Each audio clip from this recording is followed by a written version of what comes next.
Hola, muy buen día a todos y todas. Mi nombre es Melissa González, soy analista de la División de Desarrollo de Proyectos y agradecemos su interés en este taller en nombre de quienes estamos organizando este encuentro, que es la División de Desarrollo de Proyectos del Ministerio de Energía y la Gerencia de Fiscalización y Evaluación de Ecosistemas de la Corporación Nacional Forestal CONAF.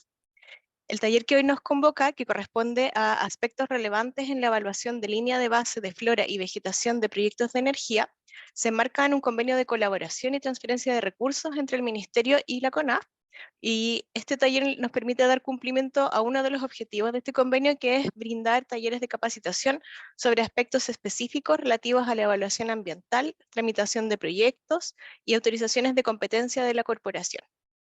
Este taller, así como otros que hemos realizado previamente entre ambas instituciones, está siendo grabado y les enviaremos el registro, la grabación y las presentaciones a quienes asistan a este taller, y para ello en el chat de Zoom vamos a ir dejando varias veces durante la reunión un link a una encuesta de evaluación donde les pedimos que se registren y que al ir terminando el taller también puedan indicarnos su correo electrónico para poder evaluar esta instancia, así como también poder sugerirnos otros temas de interés para futuras actividades. Para comenzar la jornada, voy a invitar a Jerónimo Verdugo Sepúlveda, que es el jefe de la División de Desarrollo de Proyectos del Ministerio de Energía, a dar unas palabras para comenzar este taller. Gracias, Melissa. Buenos días a todos y a todas. Saludar especialmente a los funcionarios de ambas instituciones, de CONAF y del Ministerio de Energía, y a todos los asistentes. Saludar en particular a Paula Vázquez, de la Gerencia de Fiscalización y Evaluación de Ecosistemas. Como decía Melissa, este seminario virtual, que estamos muy felices de compartirles, se marca dentro de un convenio de colaboración y transferencia de recursos que tenemos hoy en día con CONAF, y que se suma a una serie de otros convenios que tenemos con otras instituciones, como el SAC, el Ministerio de Bienes Nacionales, el Ministerio de Medio Ambiente. Y para el 2023 estamos también evaluando convenios con el Servicio de Evaluación Ambiental, con la Subsecretaría de Fuerzas Armadas, el Consejo de Monumentos Nacionales, entre otras instituciones del Estado. Estos convenios de colaboración nosotros los hacemos en general porque tenemos grandes necesidades y también convicciones. La primera, la necesidad que tenemos nosotros en particular en este momento es avanzar hacia una descarbonización acelerada de la matriz eléctrica. Es un desafío muy grande que tenemos como sector. Sabemos que para poder cerrar las centrales térmicas a carbón, y que es algo que le debemos a todas las comunidades que viven en las zonas de sacrificio, necesitamos construir y habilitar una serie de infraestructura energética.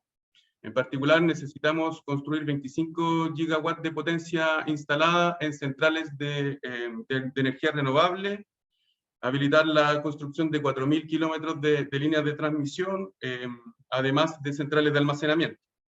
Eso significa que hay muchos proyectos que van a estar ingresando a evaluación ambiental y que por lo tanto se requiere una institucionalidad capaz de enfrentar ese desafío. Nosotros, de todas maneras, la convicción que tenemos es que este gran desafío de poder habilitar toda esta capacidad para poder cerrar las centrales a carbón y avanzar en nuestras metas de descarbonización se puede hacer de manera sustentable, y eso es un poquito lo que nosotros queremos hacer con todas las instituciones a cargo de la evaluación ambiental de los proyectos, en particular en este caso con CONAF. Lo ha dicho el presidente de la República, lo ha dicho la ministra de Medio Ambiente, lo ha dicho también la directora del Servicio de Evaluación Ambiental, que es que la evaluación ambiental de los proyectos no es una traba para el desarrollo, sino una condición para que el desarrollo que queremos como país sea sustentable, y en ese marco en el que nosotros estamos caminando. Entonces, en ese escenario es que nosotros sentimos que necesitamos alinear a todos los actores, por un lado a todos los servicios públicos que participan en la evaluación ambiental de los proyectos, bajo el alero del Servicio de Evaluación Ambiental, y por otro lado también hacia el sector privado, ser capaces de dar señales claras, tanto a los privados, que son aquellos que ejecutan y promueven los proyectos, como también hacia las comunidades. Entonces es muy importante que los criterios sean claros, sean homogéneos y que den certeza jurídica tanto a las empresas a cargo de la construcción de estas centrales como a las comunidades que se ven afectadas por las mismas. En este caso particular, CONAF tiene una competencia muy importante, que es la protección de ecosistemas, que son muy relevantes también en el desafío climático global que tenemos, en particular los bosques, que son ecosistemas que son verdaderos sumideros de carbono y que por lo mismo son muy relevantes. Evidentemente existe una interacción entre los proyectos y esos bosques y es por eso que es muy importante la colaboración que tenemos, en particular el Ministerio de Energía con CONAF. Ya tuvimos una actividad en terreno con profesionales de nuestra división y de la gerencia de CONAF, y ahora vamos a abordar en este taller aspectos técnicos que esperamos que contribuyan a lo que planteaba, es decir, generar un ecosistema entre todos los actores relevantes de la industria energética para que tengamos mejores proyectos y una industria que sea sustentable y que permita avanzar hacia nuestras metas de manera amigable con el medio ambiente y las comunidades. Así que eso, muy bienvenidos al taller y le doy el pase a Melissa, entiendo, para que sigamos con las siguientes charlas. Muchas gracias, Jerónimo. Vamos a continuar ahora con las presentaciones técnicas del taller. Vamos a ver primero dos presentaciones introductorias y luego de eso vamos a tener un espacio para preguntas. Y luego de esto vamos a ver una segunda presentación técnica a cargo de CONAF para pasar nuevamente a un segundo espacio para resolver dudas. Las preguntas, por favor, les pedimos que las vayan dejando en el chat, donde los equipos del Ministerio y de CONAF vamos a ir tomándolas para poder realizarlas en los bloques respectivos. Ahora vamos a dejar con ustedes a Pablo del Canto Zaguada, es jefe de la Unidad de Acompañamiento de Proyectos de la División de Desarrollo de Proyectos del Ministerio de Energía, quien nos va a mostrar un panorama general del sector a escala nacional y los desafíos para la descarbonización. Muchas gracias, Melissa. Muy buenos días, ¿cómo están? Yo les voy a presentar un panorama energético. Voy a proyectar en pantalla en este momento.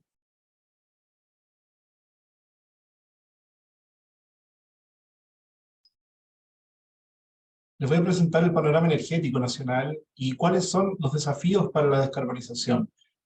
Nos va a permitir tener un marco de referencia, tener más o menos con claridad, entender bien cuál es la magnitud de los proyectos energéticos que se están desarrollando, cuál es la cantidad de proyectos y una base comparativa respecto de lo que existe hoy en día. Tal como dice Jerónimo, si queremos lograr sacar adelante los planes de descarbonización y cierre de termoeléctricas, necesitamos comprometer energías renovables, asegurar el desarrollo de dichos proyectos y a continuación vamos a ver cómo vamos actualmente.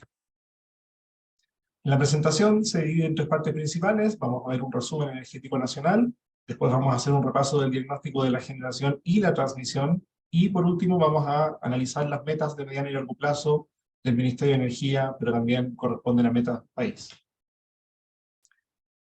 Revisando el resumen energético nacional, y aquí muestro una lámina extraída de nuestro reporte de proyectos, de la Unidad de Acompañamiento de Proyectos, vemos cuál es la capacidad total instalada en operación actualmente de centrales de producción de energía. Estamos hablando de 30.430 megas al mes de noviembre, donde el 58% de esa capacidad total instalada corresponde a energías renovables, y en el último mes entraron en operación 6 nuevas centrales, que equivale a 30 megawatts. Aquí estamos hablando de centrales eólicas, fotovoltaicas y pequeñas centrales PMGD también, aquellas inferiores a 9 megas.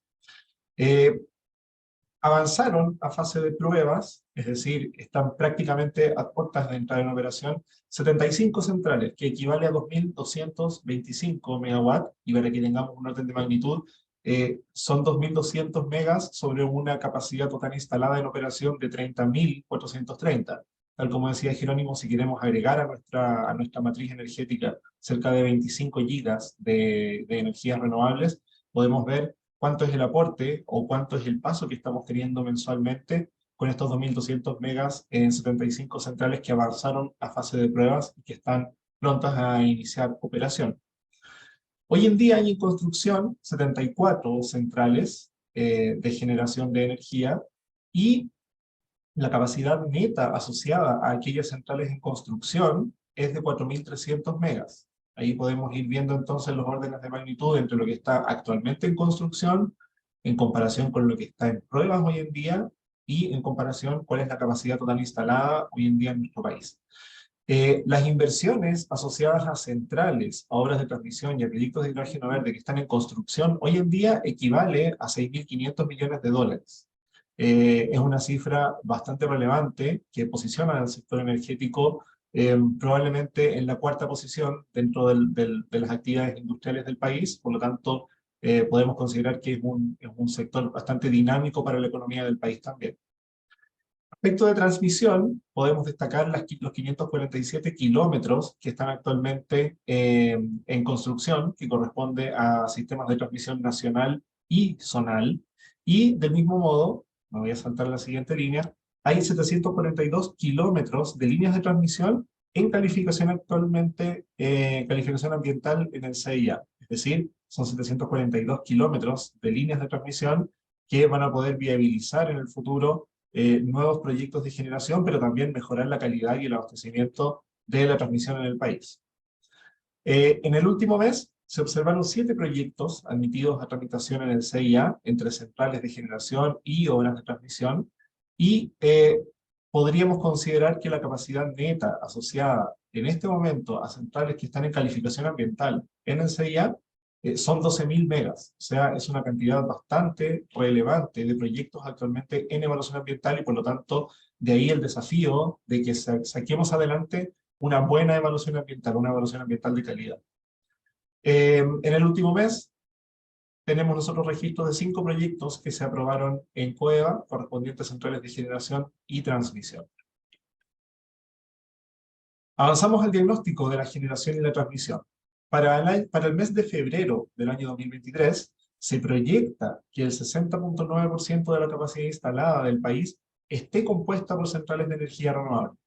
El gráfico que tenemos acá a continuación nos muestra cuál ha sido la evolución desde el año 2007 a la fecha de la capacidad instalada de energías renovables. Este es un gráfico exclusivamente de energías renovables.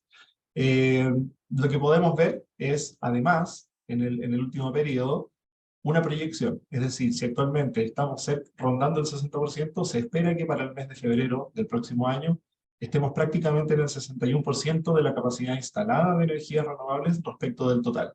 De este gráfico resulta muy interesante observar cómo ha sido la penetración de energías renovables, especialmente en energía solar, particularmente fotovoltaica, y energía eólica a partir del año 2014 en adelante. El gran salto está ocurriendo desde el año 2020 hasta la fecha, donde podemos observar que se han más que duplicado las capacidades instaladas tanto eólica como solar fotovoltaica. Es un desafío sin duda muy relevante y en la medida que podamos incrementar la participación de energías renovables dentro de nuestra matriz energética, podemos dar las condiciones o viabilizar la desconexión de centrales térmicas a carbón especialmente. ¿Cuál es el diagnóstico de la generación y transmisión actualmente? Podemos resumirlo en que la capacidad instalada de nuestro país va a aumentar en un 20% en los próximos 24 meses. Y esta capacidad instalada va a ser explicada prácticamente en su totalidad por proyectos de energías renovables. El gráfico que se muestra en esta lámina nos permite observar cuál es la capacidad instalada, o potencia, si lo queremos expresar así, de generación al mes de octubre de 2022. Donde observamos que la capacidad actual instalada de nuestro sistema eléctrico nacional es de 30.306 megas, que se compone de aproximadamente un 58% de energías renovables. Lo que podemos ver, y es muy interesante de observar, es lo que se va a añadir en los próximos meses. Es decir, los proyectos que están en pruebas en este momento, por lo tanto, a puertas de entrar en operación, que van a aportar, tal como se mostraba en la lámina previa, 2.200, un poquito más de 2.200 megas de capacidad instalada adicional, donde el 99% corresponde a proyectos de energías renovables. A continuación vemos proyectos que están en construcción y por lo tanto debiesen entrar en operación en los próximos meses, quizás 1, máximo 2 años en promedio, que nos van a aportar 3.900 megas de capacidad instalada, que se componen de un 98% de energías renovables. Y por último tenemos una gigantesca bolsa de proyectos que están en evaluación ambiental, correspondiente a 11.759 megas, que se componen de un 99% de energías renovables. Vale destacar que esta bolsa de proyectos en evaluación ambiental se compone principalmente de proyectos solares fotovoltaicos y proyectos eólicos, pero también comienzan a aparecer proyectos de almacenamiento complementarios. Otro aspecto súper relevante de destacar es la capacidad instalada que se está añadiendo potencialmente a nuestro sistema eléctrico, estos 11.759 megas, entender más o menos cuánto representa de lo que queremos introducir en nuestra matriz eléctrica hacia el futuro, considerando las metas de descarbonización y de cierre de centrales térmicas. Con estos proyectos, tal como aparece descrito acá, será posible avanzar hacia una matriz que opere mediante fuente de energía renovable de manera primaria.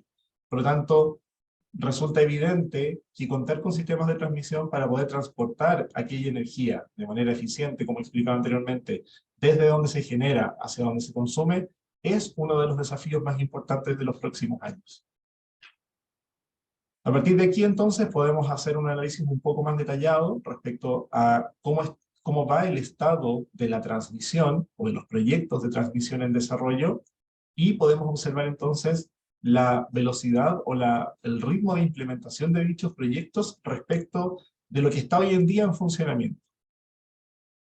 Si llevamos el análisis a cantidad de kilómetros de líneas de transmisión, sabemos que no es el único parámetro relevante respecto de transmisión. Podríamos hablar también de capacidad de subestaciones, pero en este caso lo estamos resumiendo mediante longitud en kilómetros de las líneas de transmisión que están tanto en operación, construcción y evaluación, o diseño y licitación. Y el gráfico, muy parecido a cómo funcionaba el gráfico anterior, nos muestra entonces cómo se puede comparar lo que está actualmente en operación, es decir, los 38.000 y un poquito más kilómetros de líneas de transmisión en operación actualmente, versus cuánto hay en construcción, los 793 kilómetros que hay actualmente en construcción, cuánto hay en evaluación ambiental en este momento, correspondiente a 731 kilómetros, pero cuánto es lo que está actualmente en la fase de diseño y de licitación.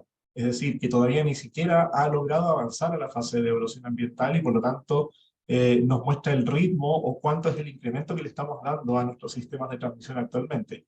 Estamos hablando de un poquito más de 2.000 kilómetros en diseño y en licitación, perdón, en este momento, y que por lo tanto, sin duda va a ser una carga sobre el sistema de evaluación ambiental hacia el futuro, considerando que los sistemas de transmisión generan impactos bastante amplios a lo largo del trayecto del mismo. Por lo tanto, resulta claro que viene un desafío importante en la transmisión, pero si lo comparamos con todo lo que está operando actualmente, ni siquiera logramos abarcar el 10% de las líneas totales actualmente en funcionamiento, para que nos hagamos una idea de qué es lo que estamos hablando en transmisión actualmente. Avanzamos a las metas de mediano y largo plazo de nuestro ministerio, pero que esencialmente son las metas del sector energético para el país. Y aquí tenemos dos instrumentos esenciales para referirnos, que son la Agenda Energía 2022-2026 y la Política Energética de Chile al 2050. Podemos resumir estos documentos como instrumentos de corto o mediano plazo e instrumentos de largo plazo, exclusivamente, para la política energética. Respecto de la agenda, esta podríamos describirla o resumirla como una agenda o ruta del gobierno actualmente. Establece medidas de corto plazo para poder implementar compromisos, que son la traducción de cómo se implementan lo que está establecido en la política en el actual plan de gobierno. Aquí estamos hablando de 4 ejes principales: transición ecológica justa, la garantía del trabajo decente, la descentralización y el feminismo. Respecto de la política energética de Chile 2050, podríamos referirnos a esta como una política de Estado que establece las metas de largo plazo para poder transitar a un desarrollo energético bajo en emisiones como eje principal. Esta política energética trasciende a gobiernos y contempla, pues si podríamos destacar un elemento relevante de calidad ambiental de la misma, contempló en su elaboración una evaluación ambiental estratégica, por lo cual esta política energética debe ser citada o analizada por los proyectos que se someten al CIA. De hecho, esa es la instrucción que se le da a aquellos titulares que no lo hacen en sus procesos de evaluación ambiental actualmente. Cabe destacar que ambos instrumentos han sido construidos desde la ciudadanía, con instancias de participación, con instancias de diálogo en terreno, en las comunidades, y por lo tanto podríamos entender como una potente participación de la ciudadanía en ambos procesos. Refiriéndonos en particular a la política energética de Chile 2050, Podríamos destacar, aquí en esta lámina están resumidas algunas de las metas de la política energética nacional, son 66 metas en total, pero aquí estamos resumiendo algunas de las que podrían ser relevantes para la discusión de esta actividad en particular. De este grupo de metas específicas que estamos destacando, me voy a referir en particular a dos que están destacadas ahí en rojo, que son, primero que nada, 100% de energía cero emisiones al 2050, tanto en generación eléctrica, pero también con un 80% de energías renovables al 2030, es decir, establece una meta intermedia donde queremos llegar al 80% de energías renovables de nuestra matriz energética al 2030, para que lo tengamos en comparación. El 60% aproximadamente de energías renovables lo estamos logrando a fines de este año, probablemente la proyección que teníamos, que estábamos viendo anteriormente a febrero del 2023, nos hablaba de prácticamente un 61%, por lo tanto podríamos ver que vamos muy bien encaminados hacia esa meta intermedia del 2030. Otros aspectos relevantes son reducción de emisiones anuales de gases de efecto invernadero en 2050, establecer precios al carbono de al menos $35 por tonelada de CO2 equivalente al año 2030, permitir o garantizar un 100% de acceso a electricidad para todos los hogares al año 2030, 1 hora como máximo de indisponibilidad de suministro eléctrico promedio en el país al año 2050. Aquí estamos apelando directamente a los sistemas de transmisión y de distribución y por lo tanto muy relacionado con lo que analizábamos anteriormente de cuál es la magnitud de los proyectos de transmisión. Entendamos que todas nuevas líneas de transmisión aporta tanto en disponibilidad de energía a nuevas zonas, pero también en la calidad del suministro eléctrico desde el punto de vista de la transmisión nacional y zonal, que es a lo que se refería el gráfico anterior. El objetivo es tener adicionalmente, es tener un bajo nivel de dispersión a nivel comunal en relación al 2021. Y aquí nos estamos refiriendo entonces no solo a transmisión nacional y zonal, sino que también a sistemas de distribución. Otras metas interesantes de analizar son el 25% de mejora de la intensidad energética de los grandes consumidores de energía al año 2050, estamos hablando de eficiencia energética, tomando como base comparativa evidentemente el año 2021. Y por último, una última meta relevante de destacar es el 100% de las políticas e instrumentos del sector energético, leyendo textualmente, se diseñan, implementan, monitorean o evalúan considerando procesos participativos. Y por lo tanto podemos entender entonces por qué es relevante que los procesos participativos han sido también la base de esta política energética, pero también de la agenda de energía del Ministerio de Energía en este momento. Refiriéndonos en particular a la Agenda de Energía 2022-2026, podemos observar en este gráfico los 8 ejes que rigen o que orientan el trabajo establecido en la Agenda de Energía. Y dentro de estos ejes se puede desglosar en 34 líneas de trabajo y 123 medidas. Ahora, respecto de todos los ejes que estamos viendo, para lo que nos interesa en este momento en particular, vamos a hacer un destacado del eje número 3, que tiene que ver con desarrollo energético seguro y resiliente, y aquí nos vamos a referir a el 3.1, que corresponde a la expansión de los sistemas eléctricos, y el 3.4, que corresponde a mejores políticas en cuanto a resiliencia y adaptación, que queremos destacarlo como, podríamos decir, aquellas líneas de trabajo que mejor reflejan el quehacer de nuestra división de desarrollo de proyectos y en particular de la unidad de acompañamiento de proyectos. El eje número 4, correspondiente a transición energética justa e infraestructura sustentable, queremos destacar la línea de trabajo 4.2 que corresponde a desarrollo sustentable de proyectos, y hacia allá apuntan efectivamente todas nuestras actividades de coordinación con otros servicios, nuestros convenios de colaboración y transferencia de recursos, como el que tenemos establecido con CONAF, y actividades como la que estamos ejecutando en este momento, que permite difundir hacia el resto de la industria cómo esperamos que se desarrolle o cuál es la calidad esperada en el desarrollo de proyectos que permita no solo generar proyectos de mejor calidad, sino que lograr agilizar la concreción de dichos proyectos de manera de lograr nuestras metas de descarbonización y de implementación de energías renovables en los tiempos que queremos y nos hemos propuesto como país. Por último, quiero destacar el eje número 8, modernización de la gestión pública, y en particular modernización regulatoria del sector. donde hacemos un constante levantamiento o análisis de cuáles las condiciones regulatorias que rigen el desarrollo de proyectos y sobre la cual tenemos la mantenemos en un constante análisis con la finalidad de que responda al tipo de proyecto que se desarrolla hoy en día y por lo tanto atienda a la calidad de proyectos que esperamos hacia adelante. Con eso entonces cierro mi presentación y te doy el pase, Melissa, de nuevo. Muchas gracias. Muchas gracias, Pablo. Muy interesante tener este panorama a la vista. Les recordamos que si tienen alguna pregunta las vayan escribiendo en el chat y a posterior a la presentación que tenemos ahora las vamos a ir respondiendo. Entonces, a continuación va a presentar Ricardo Díaz Silva, que es jefe del Departamento de Evaluación Ambiental de la Gerencia de Evaluación y Fiscalización de Ecosistemas, que nos hablará sobre los proyectos energéticos en el marco de la evaluación ambiental y el estado actual desde la mirada de CONAF. Muchas gracias, Ricardo. Gracias, Melissa. Y no sé si se ve la pantalla completa. Ahí sí. Ahora sí. Perfecto. Bueno, darle la bienvenida, agradecer esta instancia al Ministerio de Energía y, bueno, agradecer la presencia de cada uno de ustedes. Yo creo que hemos estado en conversaciones para ver si esto lo podemos replicar tanto en base a estos temas u otros que ustedes vayan sugiriendo para el 2023. Yo creo que es importante ahí que comencemos a trabajar en conjunto.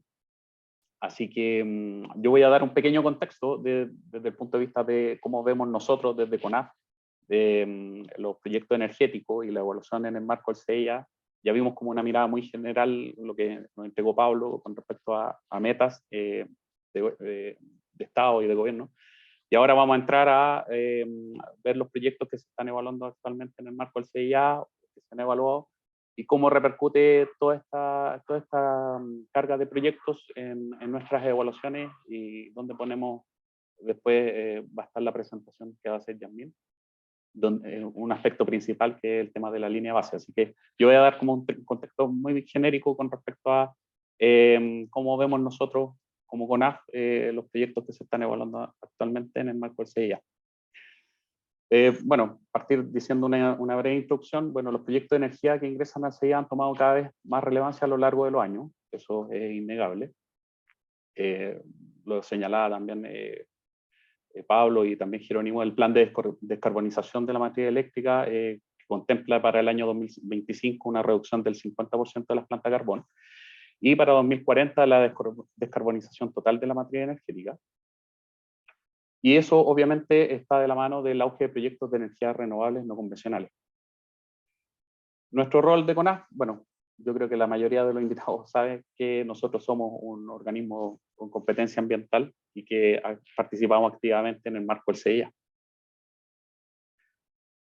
Bueno, los proyectos energéticos que se ven en el marco del CEIA, bueno, es un sector productivo que está en ascenso y aquí vemos algunas estadísticas que les voy a presentar muy breve que tiene relación con la cantidad de proyectos y cuánto representa esto, los proyectos de energía. Si ustedes se fijan, cada vez a medida que va ingresando mayor cantidad de proyectos al CEIA, mayor es la representatividad que tienen estos proyectos de energía. ¿Ya? Y se ve claramente, por lo menos en este periodo que les estoy comentando, que es desde el 2018 al 2021. Ya vamos a hablar del 2022. Los proyectos energéticos, como les decía, hay un auge en las energías renovables no convencionales, y esto lo vemos claramente en todas estas estadísticas las fueron sacadas de la página del CEIA. Con respecto a la implicancia que tiene, por ejemplo, los proyectos fotovoltaicos, y en los últimos 4 años, si se fijan, hay una tendencia al alza muy clara. Y también, de la mano, también uno puede fijarse en la transmisión eléctrica, que de a poco yo creo que va a ir aumentando también. Cuando se menciona otros, bueno, está la producción de energía a partir de biomasa, los proyectos de hidrógeno verde, cierre de termoeléctrica. Cuando habla muy bien de los montos de inversión asociados a los proyectos de energía, también a partir de los últimos 4 años, si bien el 2019 marca una tendencia bastante grande con respecto a la cantidad de millones de dólares, De a poco, a partir del 2020, puede ser asociado a la pandemia o a otros temas, se ha podido reactivar. Ya vamos a pasar a lo que es el 2022. La mayoría de los proyectos energéticos ingresados entre el año 2018 y 2021 se concentran en 3 regiones, que es la segunda región, la región metropolitana y la séptima. No obstante, igual cabe destacar otras regiones que igual están bordeando ahí el 9 o el 10%, que son la quinta, la sexta y la octava, donde también se ve como una alza importante de proyectos relacionados a proyectos energéticos. La participación de CONAF, bueno, se estima que en promedio CONAF participa en la evaluación en un 80% de los proyectos energéticos que entran al CEA. O sea, hay que decirlo que en general nosotros, cada vez que ingresa un proyecto de energía, nosotros nos pronunciamos, ¿ya? Y eso, por ejemplo, lo podemos ver acá también, los últimos, desde el 2018 al 2021. También hemos tenido ahí una representación alta dentro de nuestros pronunciamientos cada vez que hemos solicitado por parte del CEA con relación a proyectos energéticos.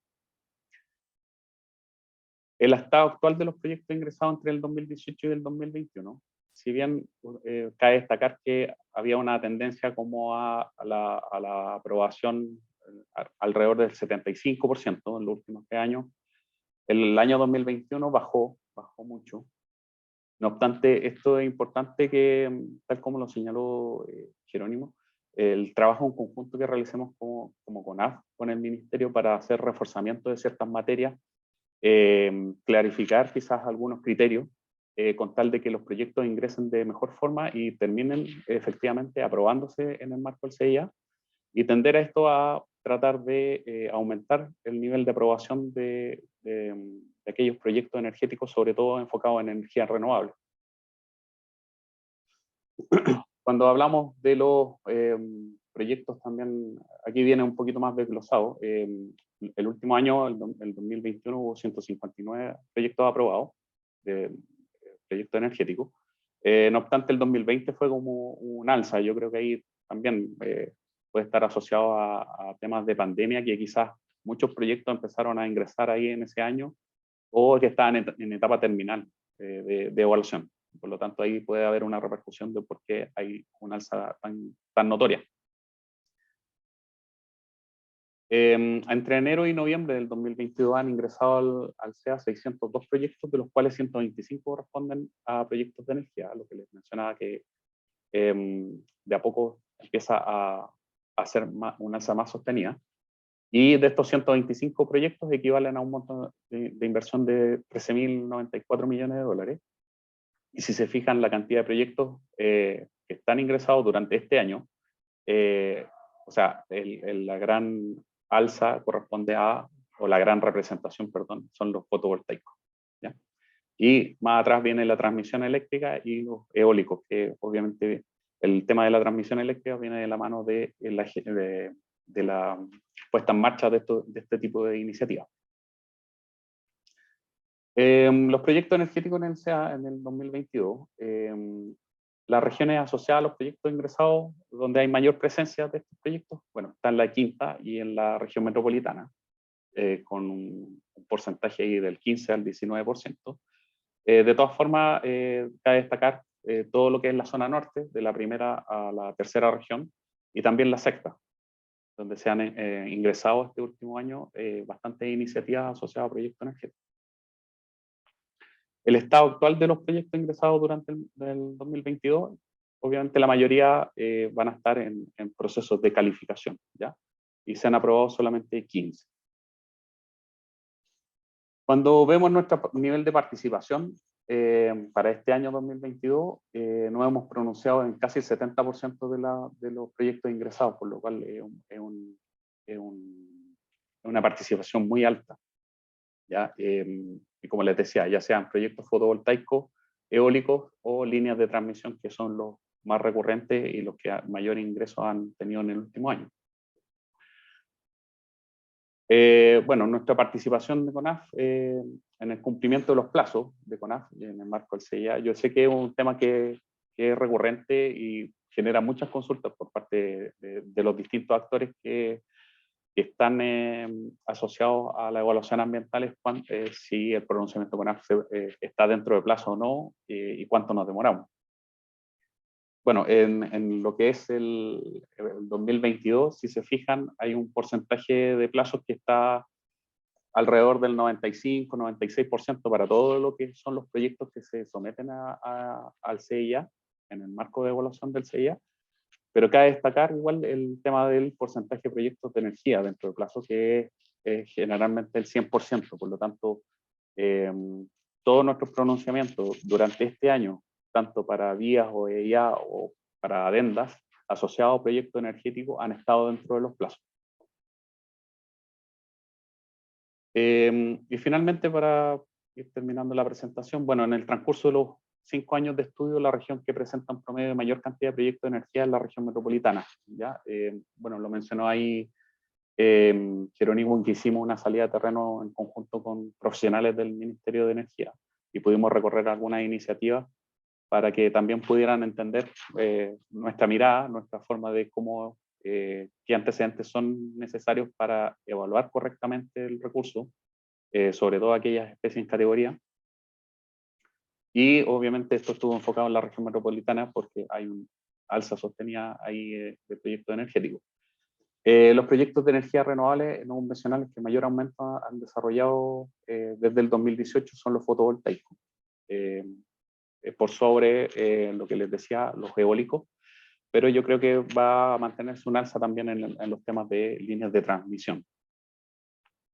Y para cerrar, obviamente es fundamental lograr un trabajo conjunto entre el Ministerio de Energía y nuestra corporación para lograr avances en el plan de descarbonización de la matriz eléctrica, perdón.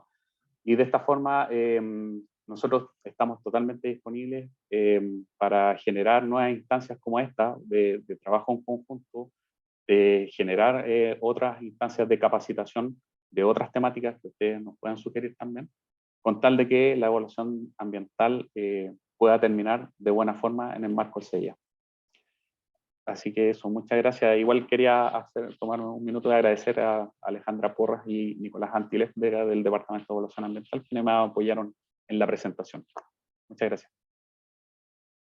Muchas gracias, Ricardo. Muy buena la presentación y agradecemos nosotros también nuevamente la salida de terreno que pudimos ir para entender mejor el tema del bosque nativo de preservación. Fue una excelente actividad que también se realiza en el marco de este convenio que nos trae hoy este taller. Tenemos 2 preguntas en el chat. La primera es para Pablo. ¿Cuáles son los impactos de las llamadas energías sustentables, particularmente la energía eólica, con la cantidad de instalaciones que se tiene consideradas a corto plazo? Y pregunta si conoce lo que está pasando con estas plantas eólicas a nivel ambiental y comunitario. Muchas gracias, Melissa. A ver, tal como expliqué en la presentación, cuando hablamos de energías renovables, nos estamos refiriendo a las energías que no generan emisiones, y en particular si nos referimos a las tecnologías de generación eólica, estas han tenido un desarrollo muy importante en los últimos años. Veíamos en unas láminas más atrás de la presentación, veíamos cómo ha sido la evolución de la penetración de energías renovables, en particular de energía eólica, dentro de nuestra matriz energética nacional. Ahora, respecto de los proyectos que han ingresado en el último tiempo, vimos que han tenido un aumento sustancial en el último tiempo. Si lo queremos llevar a regiones, probablemente la región de Antofagasta es la región que lidera el desarrollo de energías renovables en nuestro país, tanto solar fotovoltaica como eólica también.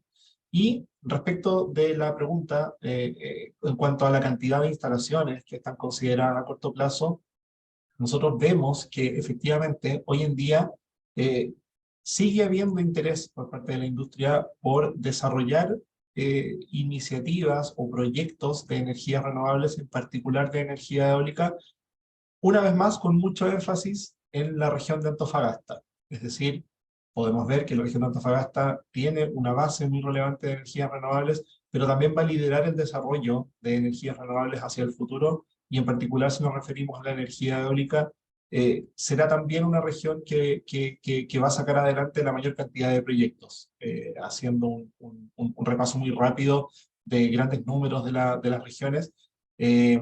Comparativamente, lo que está actualmente en construcción de proyectos eólicos en la región de Antofagasta, estamos hablando de aproximadamente 1000 megas de capacidad instalada, actualmente en construcción.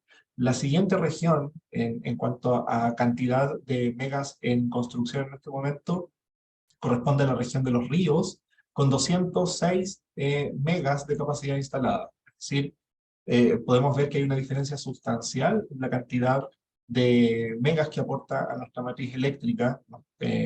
Particularmente de tecnologías eólicas, la región de Antofagasta, que lo lidera por un amplio margen. Respecto de los impactos que generan estas centrales eólicas a nivel ambiental y a nivel comunitario, efectivamente generan impactos. Es indudable, todo proyecto de producción energética genera algún tipo de impacto conocido. Sí, hay impactos que son conocidos, hay impacto de ruido, hay impacto de sombra intermitente, hay impactos en las fases de construcción, hay efectos sobre comunidades existentes, tránsito de vehículos por los caminos, sí, evidentemente. Ahora, todos ellos son impactos que deben ser evaluados en los procesos de tramitación ambiental de los proyectos. No.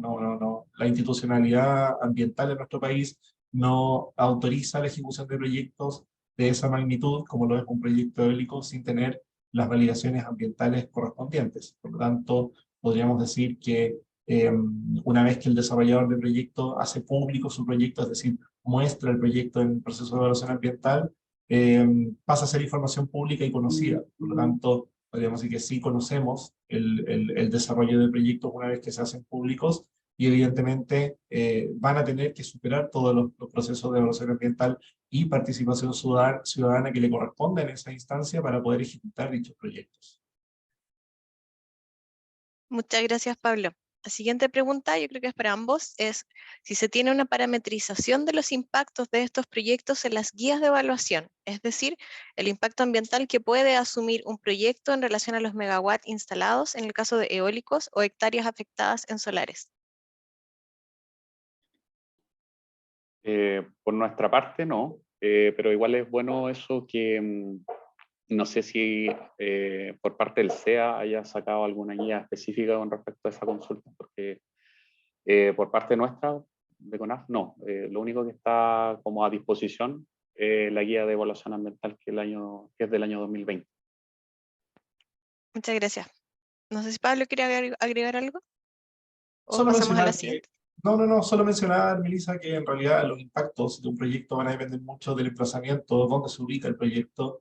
No es lo mismo un proyecto inserto en medio de la región del Biobío con comunidades aledañas inmediatas, que un proyecto alejado de toda comunidad, que evidentemente no va a generar los mismos efectos que generaría un proyecto de alta complejidad.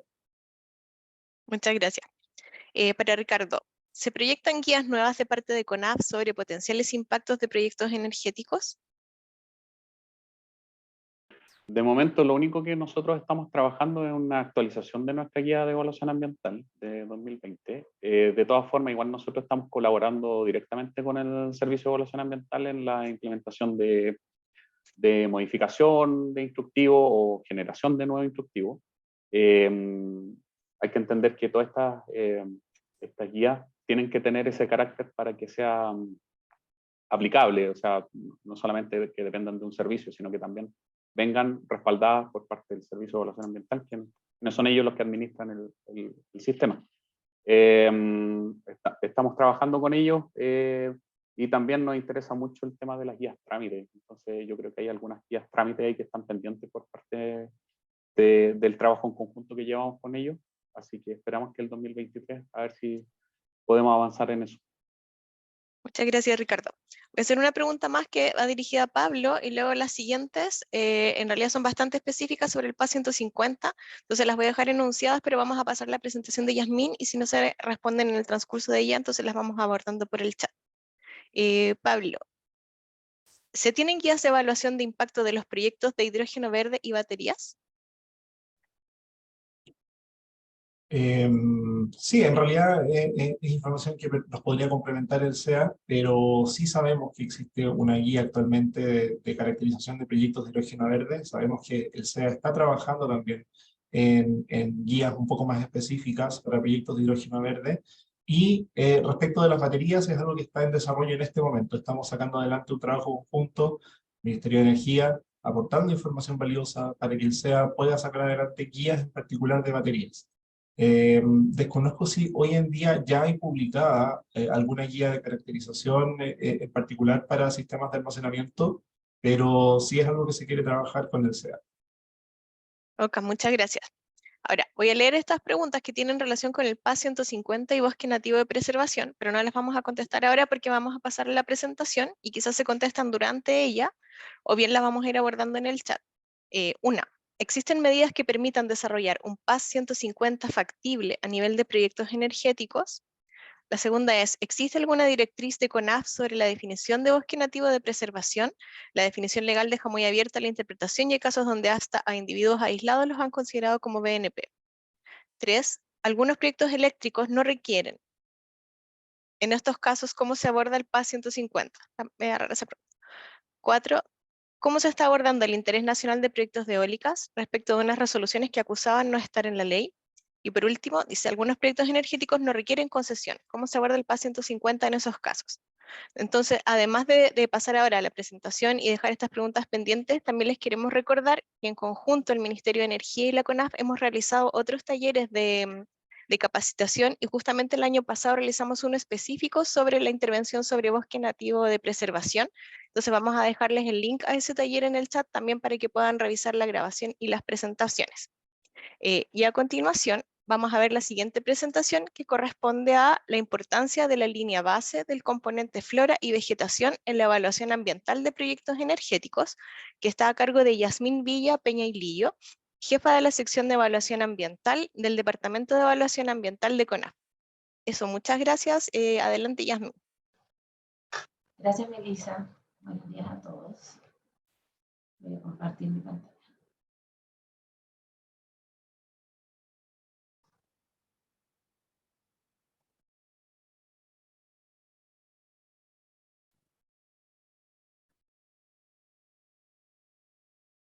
¿Se ve ahí en pantalla completa? Sí, se ve bien y completa. Gracias. Bueno, como bien decía Melissa, yo les voy a hacer una presentación sobre la importancia de la línea base del componente de flora y vegetación en la evaluación ambiental de los proyectos energéticos desde nuestro punto de vista. ¿Ya? Los contenidos que vamos a abordar en esta presentación, vamos a empezar con una pequeña introducción y recordando algunos contenidos que tienen que ver con la determinación y justificación del área de influencia, que va a ser de suma importancia para lo que viene después, que es la línea de base. Luego vamos a ver la construcción y levantamiento de línea base y vamos a abordar como las principales definiciones, contenidos y requerimientos, la metodología y algunas principales guías y instructivas. Vamos a ver algunos ejemplos y luego vamos a abordar como algunos efectos y circunstancias y características del artículo 11 y también los principales impactos. Como de manera de introducción, vamos a recordar un poco lo que significa la determinación y justificación del área de influencia. Hay que recordar que este es un proceso iterativo y que tiene que ver con establecer si alguno de los proyectos genera o presenta alguno de los efectos y características de circunstancia del artículo 11. Para el caso de los EIA, y para el caso de las vías, también tiene que estar presente para justificar la inexistencia de dichos efectos, características o circunstancias. Para ambos casos se debe incluir una descripción general del área de influencia. ¿Ya? La área de influencia tiene que estar como emplazada, o sea, está determinada por donde se emplazan todas las obras, las acciones, las partes del proyecto, y debe contener la determinación y justificación de esta área. Y también tiene que determinar respecto a los posibles impactos. El área de influencia, bueno, como les decía, se va a definir y justificar para cada elemento del medio ambiente, considerando los potenciales impactos. Entonces, para determinar este espacio geográfico, donde se emplazan las partes, obras, acciones y además los potenciales impactos. Y podemos ver una representación gráfica más o menos de lo que sería como el área de influencia, de donde se determinan los impactos, también como los efectos como asociados como el efecto borde. Entonces, aquí podemos ver que el área de influencia no es solo donde se va a realizar la corta o el despeje de la vegetación. También podemos incluir los caminos proyectados, que también tienen que ser parte del área de influencia, con su respectivo como efecto borde. Bueno, determinar significa establecerla y fijarla en términos espaciales. Esto tiene que estar como con claridad y exactitud, con límites claros. Y justificar significa proporcionar la información que explique y fundamente la determinación de la misma. ¿Ya? Esto es importante porque generalmente se hace una descripción de cómo se hizo, pero no una justificación técnica de por qué se tomaron esas decisiones. Además, el área de influencia tiene que estar representada adecuadamente de manera cartográfica. Para eso nosotros solicitamos generalmente archivos digitales, set files, y KMZ, que tienen que venir con sus respectivas tablas de atributos en el datum WGS 84, en el uso 18 o 19, depende de la ubicación de los proyectos. ¿Ya? Bueno, algo que pasar a lo que es la construcción y levantamiento de la línea base. Bueno, como dije antes, para la línea base, el contenido como del EIA, pero para las vías igual hay una caracterización que tiene que venir respecto a los componentes ambientales. Bueno, el EIA siempre tiene que contener una descripción detallada, y la línea base debe contener esta descripción, y tiene que procurar que se pueda evaluar los impactos potenciales generados a partir de la ejecución del proyecto. ¿Ya? Eso es importante, o sea, como la línea base tiene que permitir una adecuada evaluación de los impactos, predicción y evaluación de los impactos. Bueno, los contenidos que nosotros abordamos como organismo están contenidos en el ecosistemas terrestres, donde nuestros atributos son como las plantas, que sería como el objeto de protección, las especies, la ubicación y distribución y diversidad, abundancia y clasificación según su categoría, y también tenemos competencia ambiental respecto de las áreas protegidas y los sitios prioritarios para la conservación. También es otro objeto de protección de la corporación, ya que administramos o sea, bueno, todas las áreas protegidas que son parte del SNASPE y algunos sitios RAMS. ¿Ya? Entonces, la línea base entonces tiene que identificar la ubicación, distribución, diversidad y abundancia de las especies de flora que componen este ecosistema, y sobre todo las que se encuentran en alguna categoría. Además tiene que hacer un uso adecuado de los procedimientos y metodología, y la elección de esta metodología debe estar debidamente justificada. Y además, en la línea base deben considerarse todos los proyectos que tengan RCA aprobada, estén o en ejecución.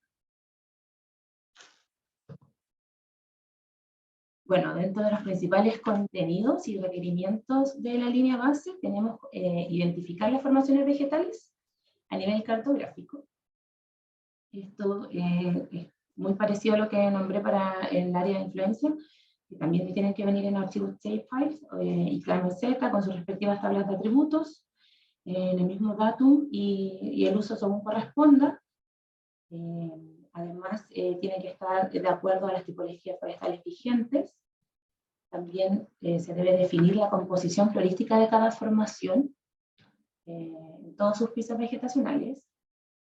Además, la línea base debe describir el estado de desarrollo de las especies que conforman las formaciones vegetales para los estratos leñosos.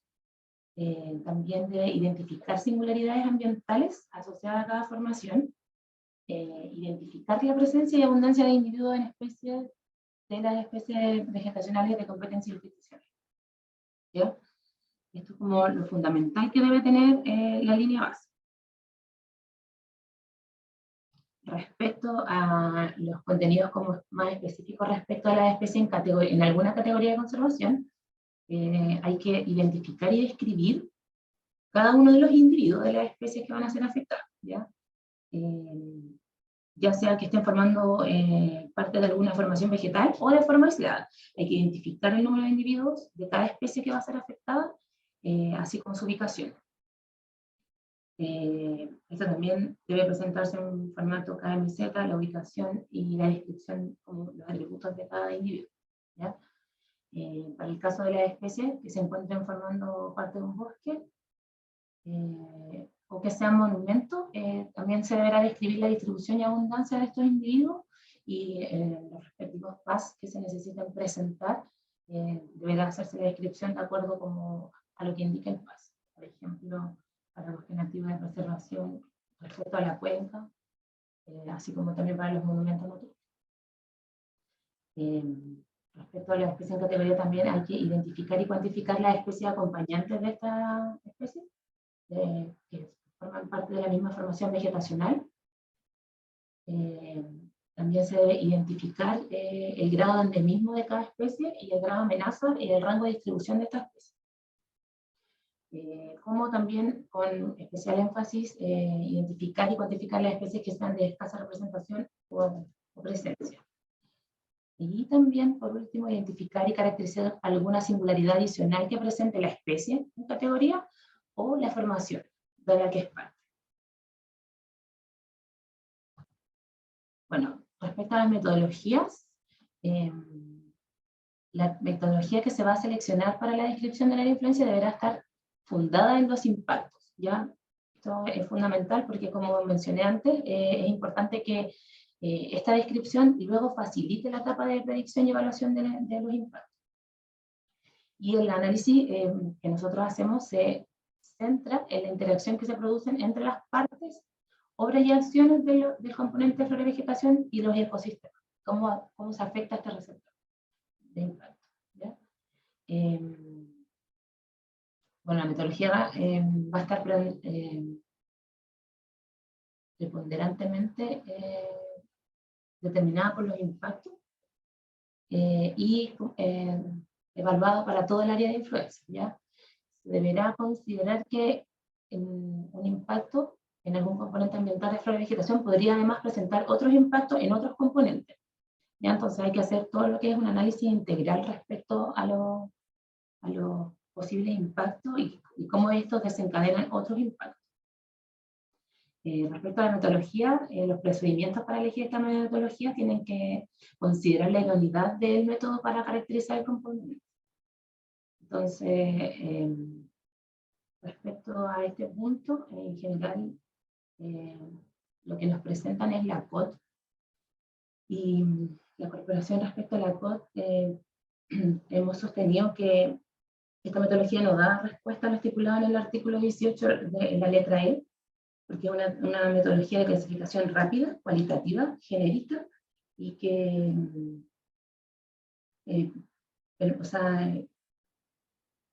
no logra capturar, por ejemplo, las especies en categoría de conservación, ya que son escasas, entonces no son representativas muchas veces de la unidad vegetacional que se está describiendo. Entonces, además, no permite cuantificar la diversidad de la formación. También se consideran importantes los procedimientos para la toma de decisiones que contemplan estos pasos metodológicos. Entonces, tienen que venir descritos los pasos metodológicos y también las justificaciones de la metodología que se seleccionó, ¿ya?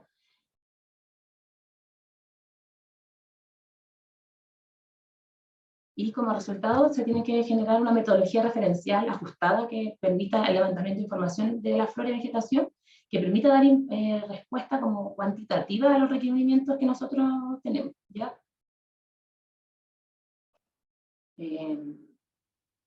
Bueno, otro punto importante respecto a la metodología es la utilización de parcelas de muestreo para levantar la información representativa de flora y vegetación, es lo que nosotros recomendamos y solicitamos, que se haga un muestreo adecuado, indicando el diseño de muestreo, el tipo de muestreo, la forma y el tamaño de las unidades muestrales, el número y asignación de las unidades muestrales, la ubicación y distribución de las unidades muestrales, y este muestreo debe ser como estadísticamente válido, ¿ya? Independiente del tipo de muestreo que se escoja, esta metodología tiene que estar, como ya dije, bien justificada y acorde como al área que se va a describir y el componente que se quiere describir.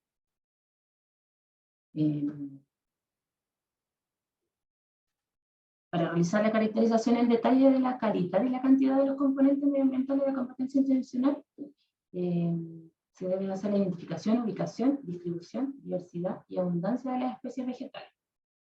Entonces, respecto a esto, nosotros consideramos que no es suficiente un sobrevuelo por helicóptero, drones o aviones, entre otros, si esta información no se encuentra debidamente validada en terreno, ya que, como mencioné antes, estas metodologías, igual si no están validadas en terreno, también dejan afuera, por ejemplo, no permiten definir adecuadamente el detalle de la composición florística de las formaciones, tampoco el estado de desarrollo de las especies, y tampoco permite detectar singularidades o especies en categoría que pueden estar bajo el dossier.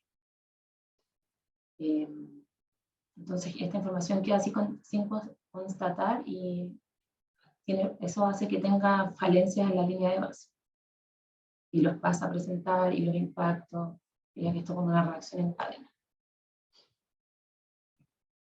Bueno, las principales guías y instructivos que tenemos, como mencionaba antes en la presentación, es la guía de evaluación ambiental, que tiene los criterios para la participación de CONAF en el CIA, que es del año 2020, y también la guía para la descripción del área de influencia del CIA, del 2015. Esto para el ecosistema terrestre. Importante mencionar que hay otros instrumentos también que son observables dentro del CIA, está como la guía de determinación del área de influencia, la guía para la compensación de la biodiversidad, la guía metodológica que lanzaron este año, en 2022, que trae como todos los requerimientos de cómo se va a definir la biodiversidad en la etapa inicial, y también cómo se va a ir haciendo el monitoreo de esta en la situación como ya con proyectos. Entonces son cosas a las que deben dar respuesta y que se van a empezar a utilizar y evaluar, que los titulares deben observar, ¿ya? Pero en términos generales, como respecto a la construcción y levantamiento de la línea de base, lo que necesitamos es asegurar que el área de influencia esté adecuadamente descrita y que esté justificada para el recurso forestal, ¿ya? Y además, asegurar que se describan adecuadamente todos los elementos del medio ambiente de la competencia institucional nuestra. Y también aquí en este punto hay que mencionar que esté adecuadamente descrita la biodiversidad de acuerdo a las nuevas instrucciones del CIO. Aquí ahora vamos a ver algunos ejemplos. Este es un proyecto eólico, como una guía. Vemos que la determinación de la área de influencia, por ejemplo, aquí fue una distancia respecto de las obras, una distancia que fue definida como independiente del tipo de obra.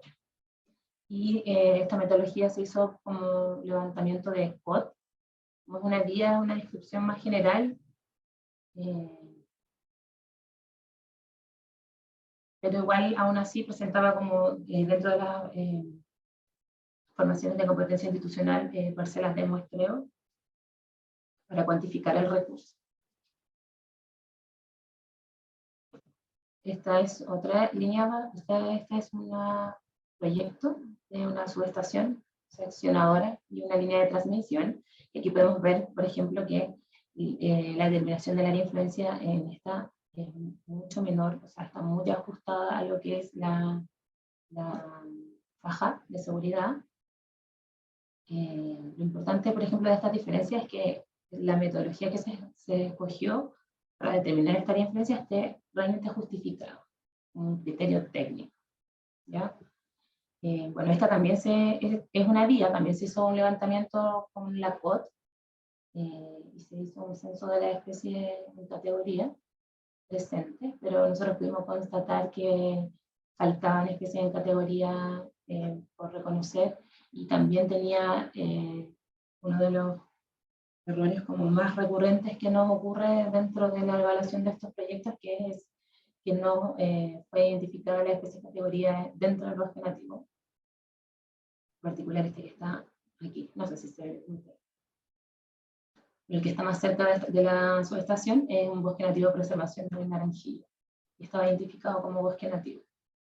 Entonces, ahí se induce uno de los errores como más típicos de las líneas de transmisión, que cuando se hacen con esta metodología, como mencioné antes, no permite capturar la información respecto a las especies en categoría de conservación, ya que se hacen como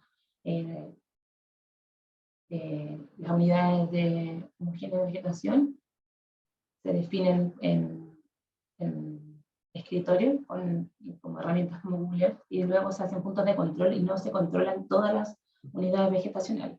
Entonces eso generalmente induce errores. Aquí vemos otro ejemplo. Esta determinación de la área de influencia como se hizo respecto como a la extensión de la formación vegetal, y se incluyeron todas las formaciones vegetales donde hubieran obras y partes de la línea eléctrica. Entonces esta área de influencia y línea base no es recta como las otras que vimos, no tiene una distancia como estimada, sino que es toda la formación vegetacional.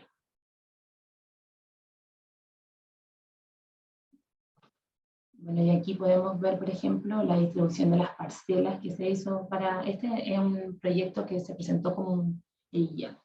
O sea, aquí podemos ver como con más detalle la descripción del componente, y además la cuantificación del componente que se hizo para poder dar como respuesta a la predicción y evaluación de los impactos.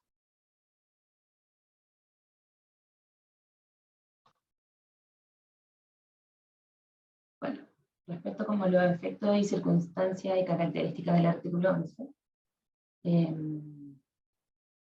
estos efectos y características y circunstancias del artículo 11 van a dar origen a la necesidad de efectuar una EIA, y para eso se requiere determinar si se generan o presentan al menos uno de los siguientes efectos. Aquí la ley indica varios efectos, pero nosotros nos vamos a concentrar en el B, que es efectos adversos significativos sobre la cantidad y calidad de los recursos naturales renovables, incluidos el suelo, agua y aire. Y el D, que también es de competencia institucional, que es respecto a la localización en o próxima a poblaciones, recursos y áreas protegidas, sitios prioritarios para la conservación, humedales protegidos y glaciares, susceptibles de ser afectados, así como el valor ambiental del territorio en el que se pretende emplazar. Bueno, respecto a las competencias que posee la corporación, hay que verificar principalmente si existen estos efectos adversos significativos respecto a la cantidad y la calidad de vegetación nativa intervenida y explotada. Para evaluar la ocurrencia de estos efectos hay que centrar el análisis en si se afecta la permanencia del recurso, quiere decir que se asocia a como que baje la disponibilidad, la utilización y el aprovechamiento racional futuro. Si se altera la capacidad de regeneración o renovación del recurso, porque esto tiene que ver con que debido a las interacciones que se mantienen los componentes bióticos y abióticos del ambiente, se afectarán las características o funciones que permiten la capacidad de regeneración y renovación de estos recursos. Y también debemos centrar el análisis respecto a si se alteran las condiciones o funcionalidades que hacen posible la presencia y desarrollo de las especies y de los ecosistemas, ¿ya? Hay que poner énfasis en los recursos propios del país que sean escasos, únicos, representativos. Entonces, por ejemplo, si se afectan las características de estos recursos en términos de calidad y cantidad, se va a observar la alteración de las condiciones, y la alteración de las condiciones ocurre con una modificación en la composición, estructura o funcionamiento de un ecosistema. Y esto podría manifestar que los procesos interrelaciones que se caracterizan el ecosistema finalmente se vea como reemplazado por un nuevo ecosistema.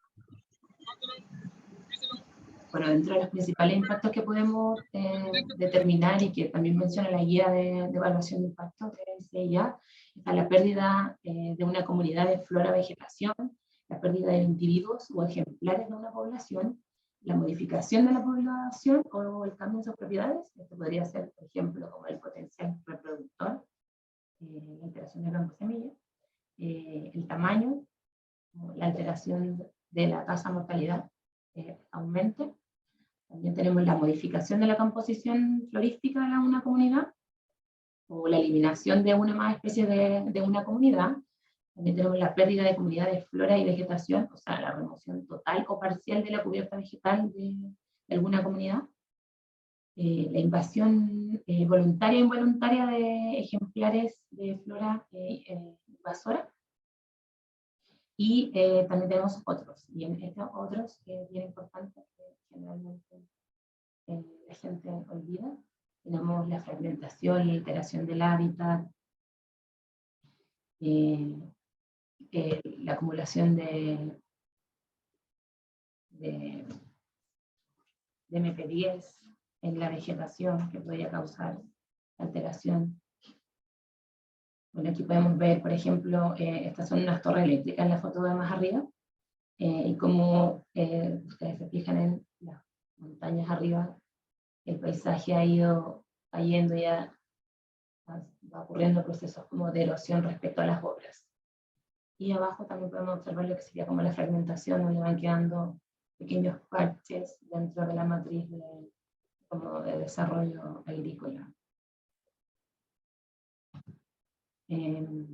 Bueno, los principales impactos que ya mencioné podrían generar otros impactos, y algunos de estos impactos sería como el aumento de la mortalidad de individuos de flora y fauna, la reducción de la capacidad de la especie de persistir en el fragmento, tiene que ver como con la alteración del hábitat, el aumento de la vulnerabilidad a la invasión de las especies en el fragmento resultante, el aumento de tasa de emigración de fauna, la interrupción de la conectividad del paisaje, alterando los flujos de las poblaciones pertenecientes al ecosistema y afectando también las interacciones biológicas, como la dispersión de semillas, la fragmentación del ecosistema, que puede ocasionar una modificación en la composición florística y la riqueza de especies, también afectar procesos relevantes del ecosistema y disminuir su resiliencia.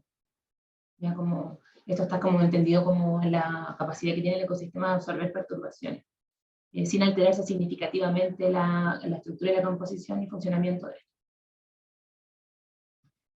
Y bueno, como comentarios finales, como ideas fuerzas, como es importante entonces como determinar adecuadamente y justificar el área de influencia, que es lo que nos va a permitir después describir detalladamente y adecuadamente el componente de flora y vegetación a afectar. Y esto a su vez nos va a permitir hacer una adecuada predicción y evaluación de los impactos ambientales, que también además va a determinar como la generación de los PAS y casi todas las materias que tienen que ver como de competencia institucional. Eso para nosotros es súper relevante cómo se determina y cómo se describe el componente. Eso, muchas gracias. Muchas gracias, Yamin, por la completa presentación y también por los ejemplos que nos diste. En función del tiempo vamos a hacer 4 preguntas, algunas las hemos sintetizado en un solo comentario y vamos a hacer 3 o 4 preguntas más. Les pedimos a todos y todas, por favor, que se vayan inscribiendo en el link que está en el chat para que puedan registrar su asistencia y también para que podamos enviarles después la grabación de este taller y las presentaciones. Y también les contamos que las preguntas que no alcancemos a responder las vamos a compilar en un documento y también las vamos a enviar, así que por favor contesten el formulario para después poder enviarles estas preguntas. Entonces, Yasmin, hubo muchas consultas referidas al uso de buffer o áreas de amortiguación para levantar información de línea de base que sean aceptadas por CONAF, incluyendo buffer en torno a áreas protegidas. Entonces, por favor, ¿podrías referirte un poco a ese tema de los buffers? Bueno, como mencionaba antes Pablo, igual no hay una receta única para estos casos porque tiene que ver mucho también con la ubicación de donde esté el proyecto y los recursos que hayan dentro de esta ubicación. No es lo mismo un proyecto que está en el norte donde a lo mejor tenemos menos flora que un proyecto que está, no sé, entre medio de alerces y bosque nativo de conservación. Entonces, no hay una solución única para determinar, no sé, para toda la línea de transmisión vamos a hacer 50 metros desde el eje. No, no es posible determinar eso y por eso la tarea es del consultor y es del titular de determinar hasta cuál es la extensión del impacto que va a generar la extracción de la vegetación en ese sector. O sea, por eso nosotros no tenemos como normado las distancias y eso, sino que tiene que ver respecto a los impactos y la extensión de estos impactos. Entonces, eso es lo que nosotros pedimos que venga justificado. Para eso pueden utilizar diferentes bibliografías, que se ajuste como al sector de donde se está realizando la corta. Eso es importante. Muchas gracias. También otras preguntas que llegaron bastante son sobre la COT. Entonces vamos a leer una que resume estas consultas. Si la COT no es suficiente y Brown Blanket ha sido cuestionada por su subjetividad, pero esas son las más utilizadas y las más recomendadas según la guía, entonces ¿se actualizarán las guías con nuevas metodologías? Sería bueno estandarizar los criterios para realizar una correcta evaluación del componente. Sí, bueno, no sé si después Ricardo quiere complementar, pero efectivamente estamos trabajando, como él mencionó, con el CEA, en una mesa que tenemos de trabajo, y la idea es mencionar, por ejemplo, instruir respecto a la COT en general, que ¿verdad? No logra capturar la información suficiente para nosotros poder evaluar de forma correcta el componente.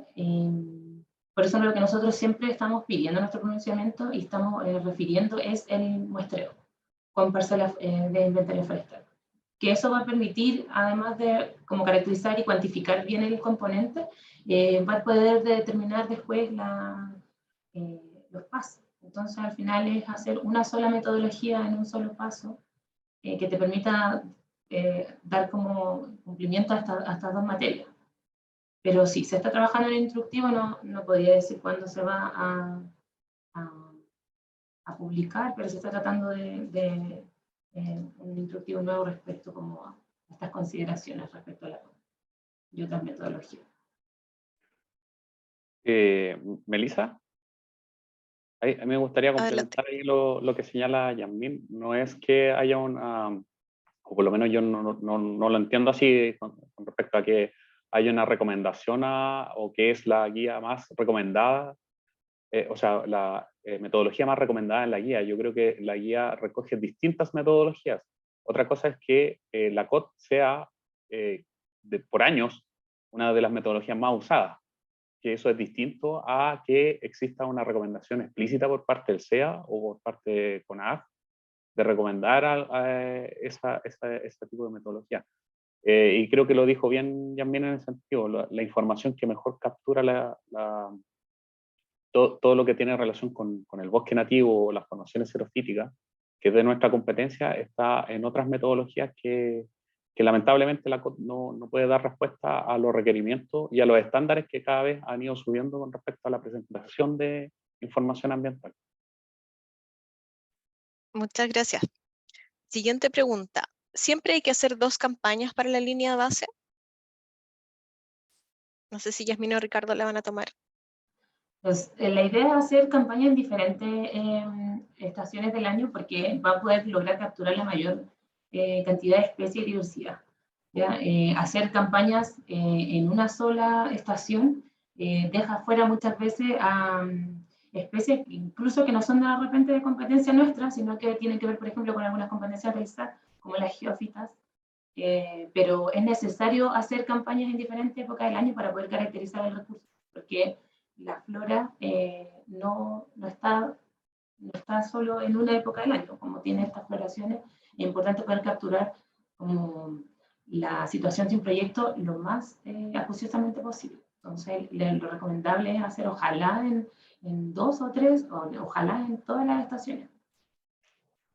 Sí, ahí para complementar también va a depender del tipo de proyecto y dónde se presente, porque generalmente usted sabe que en la zona norte hay procesos asociados, por ejemplo, al desierto florido que podrían tener otra implicancia que podrían arrojar presencia de especies en ciertas épocas del año que no son las habituales. Entonces, Por eso es importante saber un proyecto en la zona sur, un proyecto en la zona centro, un proyecto en la zona norte, pero eso también va de la mano de la experiencia y de los conocimientos que tengan los consultores y que sean acogidos también por los titulares. Muchas gracias. ¿Cuál es el esfuerzo de muestreo en relación al número de parcelas por la cantidad de hectáreas?